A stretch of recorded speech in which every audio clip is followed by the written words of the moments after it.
James Morcan, which sits over there, and he's the writer, director, and actor. And he also played Byron on one of the scenes in the cemetery, the anti-Semite, yeah, with a disability.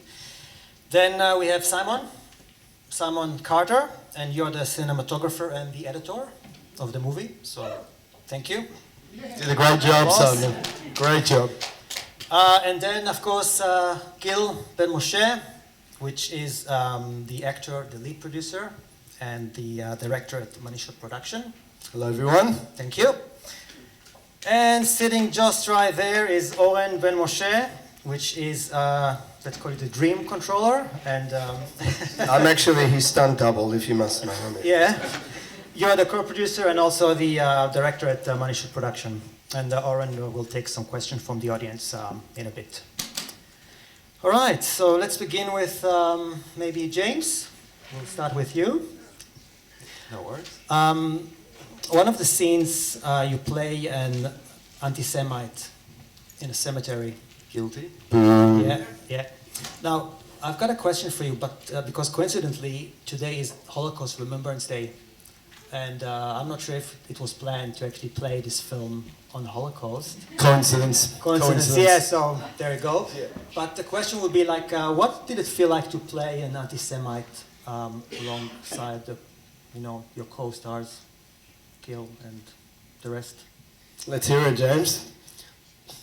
This was difficult for me, probably as hard as writing the movie and directing it, because especially we were doing it in a Jewish area of Sydney, so Vaucluse is pretty Jewish. And I remember as I was saying these pretty disgusting lines, that I can remember out of the corner of my eye, I caught this family coming, and I thought, well, they could be a Jewish family, and they were small kids. And I just had to really stop and go, wait, let's just let them go by. And so it was really about pushing through this and recognizing that to show anti-Semitism, what it's really about, which I'm pretty proud of what we've done here, it needs someone like my character to really express everything. And I want, if it was someone like a typical neo-Nazi, I wouldn't cast myself, but I wanted it to be someone, hopefully I come across as reasonably intelligent, not off the hinge, and then, so then it shows that, how extreme anti-Semitism is, how widespread it is that various people are falling for these ideologies. And then on top of that, I've written a book with Holocaust survivors, debunking Holocaust denial theories. So it's sort of playing that out, but I would also add, and Gil, you can take over from here, but this was also inspired by Gil's real experiences, and I want to say that his character, Levi, most of it is, I don't know about that many women? No, I'm a one-woman kind of guy. Can I just get that out there? That was all fabricated and made up. He struggles to get one girl at the best of times, so multiple. There really, you go. you don't know him, obviously. Thank you, Oren. You always have my back, bro. Always has my back. No, it is true. So a lot of not that bit. The bit about the cemetery. So James said to me, how much of this were you willing to actually give and portray, which is like an autobiographical part, I get, of your life. And I said, look, as much as you needed me to, but yeah, all the stuff that I did say in the cemetery is true. I've experienced it, and I'm 51 now, so I've had 51 years to prepare for that role, like I've said before. So that's true. The other thing which is very sentimental to me, which got me very teary-eyed at the time, was today, and this is why I actually chose May 6th, because today, to the day, is my father, or our father's 20-year anniversary. Sorry. I'm really sorry, I didn't mean for that to happen. So that was very sentimental to me. So I've got people here who I went to school with, who I grew up with in Sydney. I've known for 40 years, and Esther Rope, if you're still here, and Anita Kahan, if you're still here, I love you guys and thank you for being here. I'm sorry, I just had to say that. So it's a very special night for me, and to share it all with you means the world to me. So to all the people who I don't know, and I haven't met, I thank you all for coming tonight. Thank you so much, Gil. Appreciate your answer. Now, I would like to ask Simon maybe a question.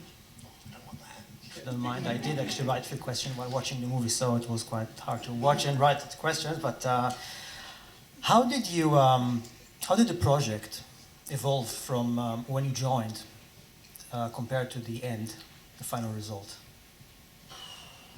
That's a long answer, that one.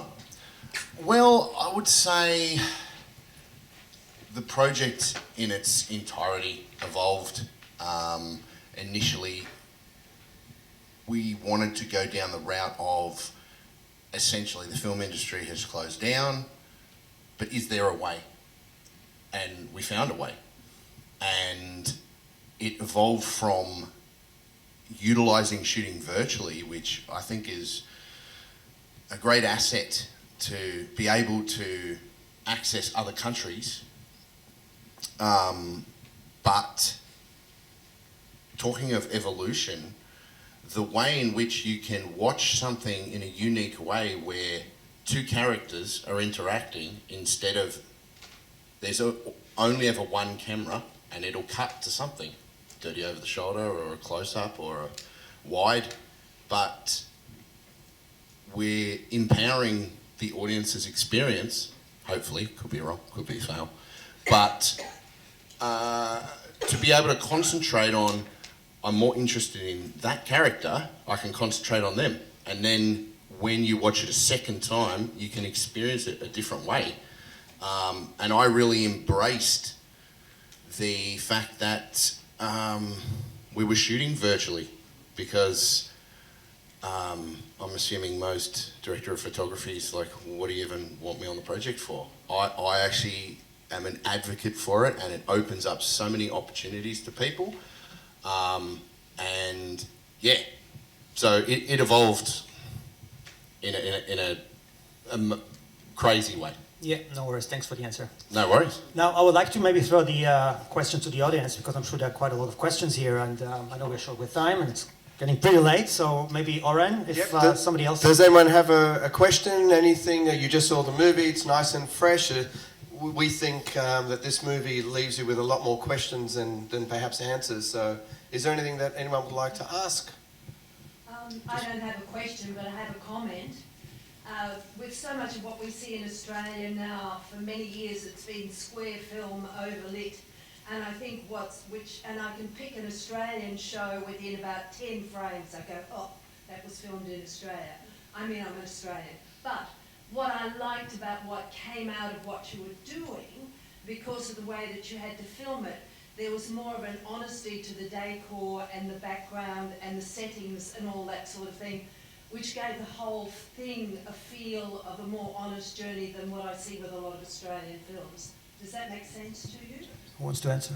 Yeah, I think what we were really going for was what I nicknamed ultra-realism. And So- that's what came across. Okay, great. So yeah, it's really about, instead of recreating the world, a lot of it is embedding people in the world, which is a technique called cinema verite. Yeah.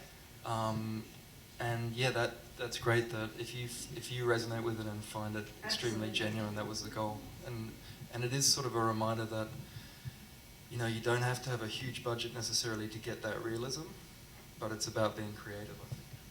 And just on the budget, it was $6,000 US for this entire film. Simon's had more surgery. It cost more than that. Right, Simon? I'd just like to respond to that comment. Yes. Thank you. Does everyone else have anything that they wish to ask? Or? Can I ask a question? Sorry. Thank you. So you've got the actors that you've sourced from around the world with your story, and you've incorporated their real life experiences. How much of script versus experience was in there, and did you give them a guideline, or did you rewrite a story to follow that up? Yeah, I would say, to answer the first part of the question, it's about 50-50. So probably 50% because it's based on a novel. But then what I did is I purposely underwrote the screenplay because I knew I wanted to evolve this in the process. So then when I started to get to know the characters, so we've mentioned Gil, who's a good friend of mine. I got to know his story even more during this process. Then we built on top of it, but never in a way that was contradicting. You know what I mean? You've still got to. It's got to. There's ideas where you go, you hear things from people's life. It would be great, but it doesn't match this story. Yeah. So another good example would be when I was getting to know the actors around the world was Andre Doc Williams, who plays the character of Jarrell. When he was telling me a lot about his life, he just, in a very short excerpt, he just said, "Oh, and I was at 10 years old. I was kidnapped, and I was forced into child labour." And then he carried on about other pretty mundane stuff. And I said, "Wait a minute." And so that's, I said, can we just go back now? You actually got, and that's pretty rare in the modern world to be kidnapped and forced into child labour in the West, you know? And so I said, would you be willing to put that on screen and recreate that? So it was those type of things that built it, and yeah, roughly 50-50 between writing and experience. But it's, and yeah, to answer the last part, then we had to, it forces rewriting, not only proper writing, but then rewriting in the edit as well. It's kind of pretty complex. Yeah, really. Can I just add something onto that, if I may? In regards to editing, for example, when you're editing, like, this person, by the way, did something that we never ever thought would be possible with this movie, because initially we had about 20 hours of footage. The first cut of this movie was 8 hours. If you thought that was long. Anyway, but just onto that, I mean, it's really difficult because James wanted to give all the actors complete and total freedom, creative freedom. So he basically would say to us, this is where I'd like you to start, this is where I'd like you to end, and how you get there is completely up to you.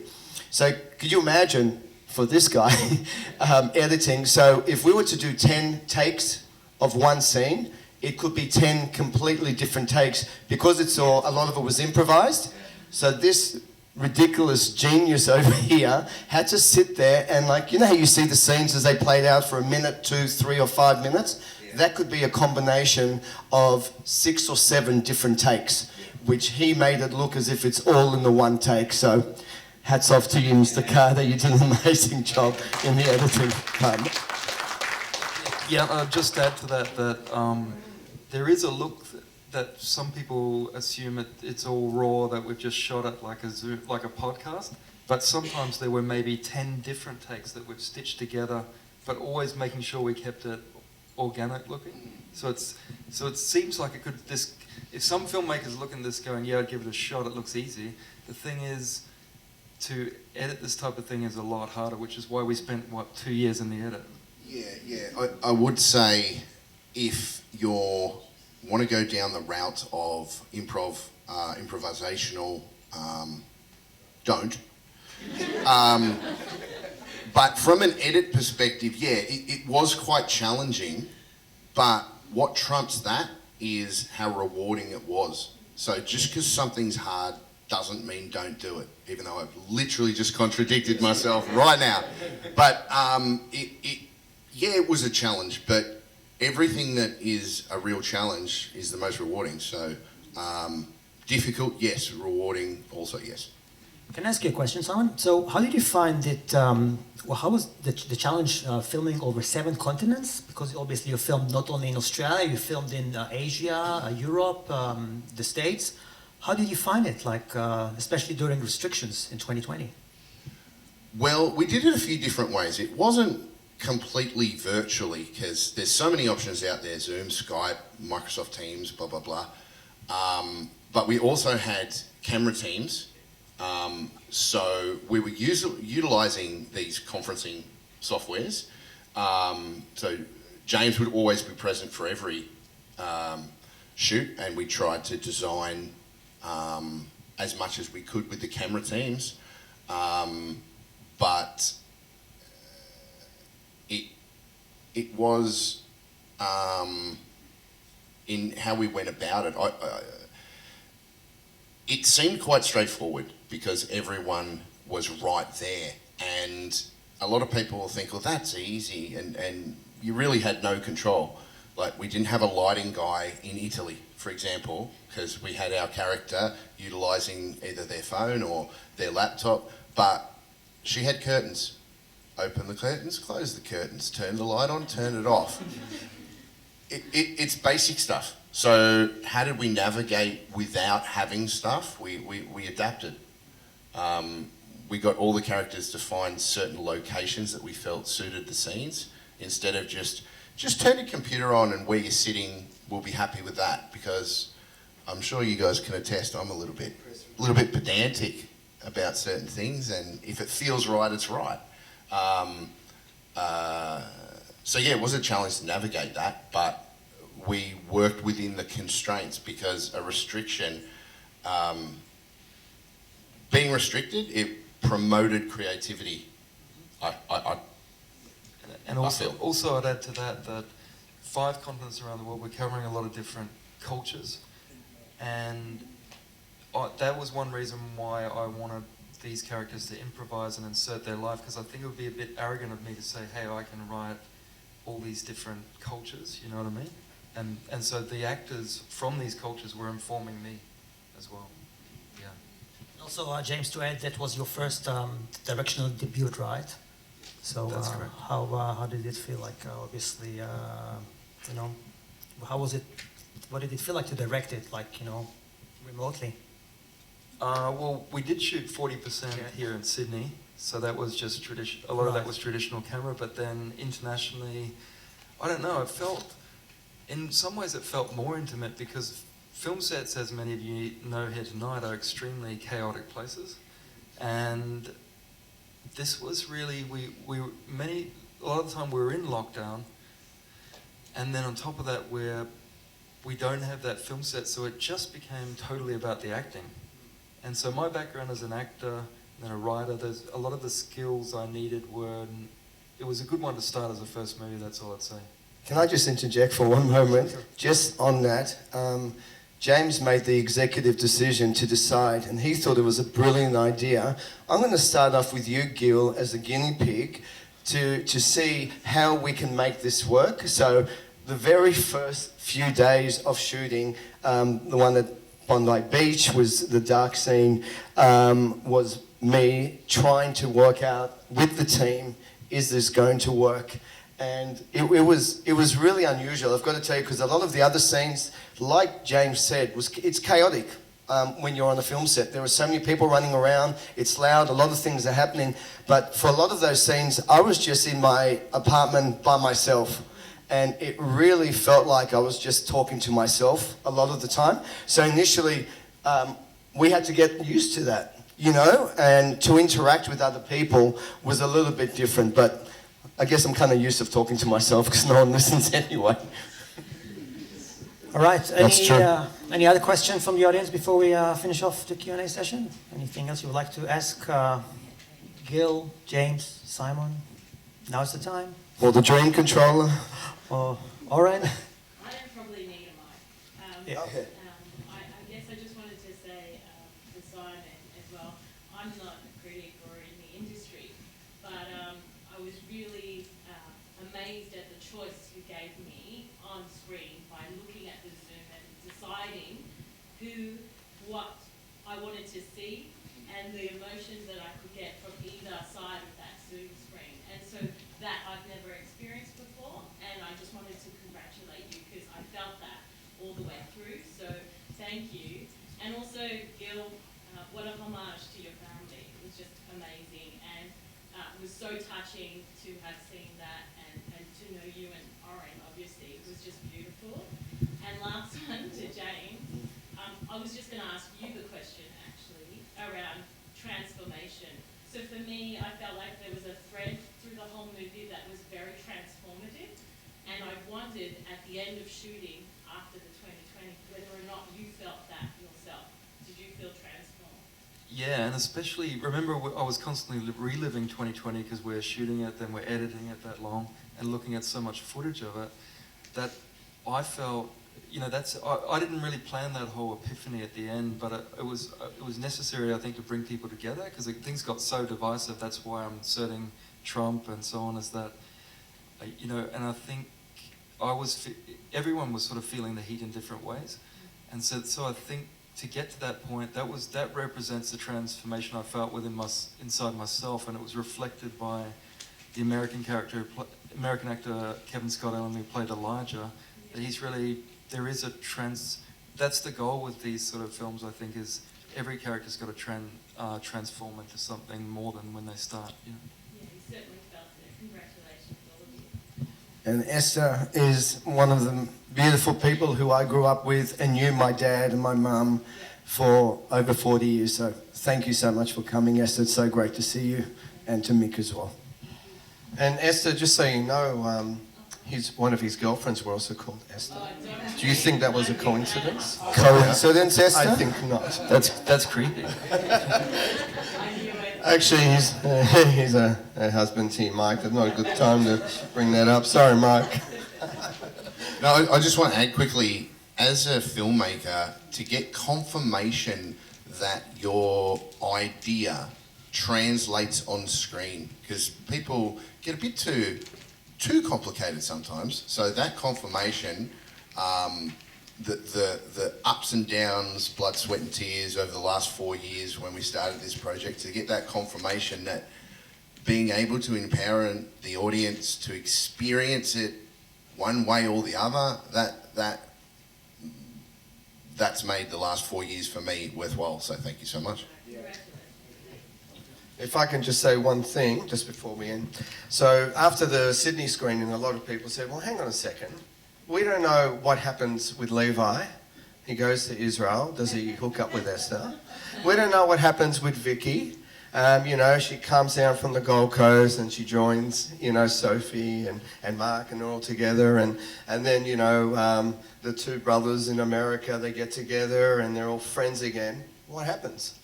Well, what's that, sorry? A television series. Yeah, well, James made it clear we're not doing a sequel. He said, no, everyone's just going to think for themselves what happens, and that's it. So. Climate lockdown's coming, so I'll get a chance. Yeah. Uh-oh. Well, at least we know how to shoot now. Yeah. Any other question before we finish off our Q&A? Or No sequel. would like to add James, Gil, or Simon? Anything else? I just want to thank these two guys here, because it started with me just writing on a blank page, but then it takes people like these two gentlemen to really make it happen. So, you know, it's nothing without people who can realize that dream. And I couldn't wish for better partners, and it's pretty small. You know, most movies have 1,000 key crew members and so on, and we've just got 3 of us and then Erin as well, and that's really... I looked after catering. Yeah. So I wanted to make Such sure an important that role, there were Erin. gluten-free options. But you were if doing there was a creepy diva stuff on again, set, like which was visiting- Gil. But you were visiting people in their dreams, so... That was creepy, Erin. Why are you coming into my dreams? Gil, some people want dreams to come alive, you know what I'm saying? And I actually live with him in Sydney. Does anyone else have anything they would like to ask? Are you all good? Just where to now with this? What are your goals with this from here? Yeah, what's next? Okay, well, we're off to Brisbane on June 4th, and then I think this is definitely a movie. We've decided that it's definitely going to be on streaming platforms, so that's going to be our goal, I think. And I'd just like to say, I just wanted to thank everyone for coming here tonight and supporting this. It means the world to myself and to the entire team. I really thank you all. I really hope you enjoyed the experience. I told you it was completely different to what you're used to. And for all of you who have remained here for Q&A, you guys made this worthwhile, this trip down here, just to see all of you here, engaged and interested and still here. I won't forget this moment, and I thank you all so very much. We're all going to head out to a bar down the road. I know it's late, but if anyone wants to join us to discuss a film or just to get drunk, let's do it.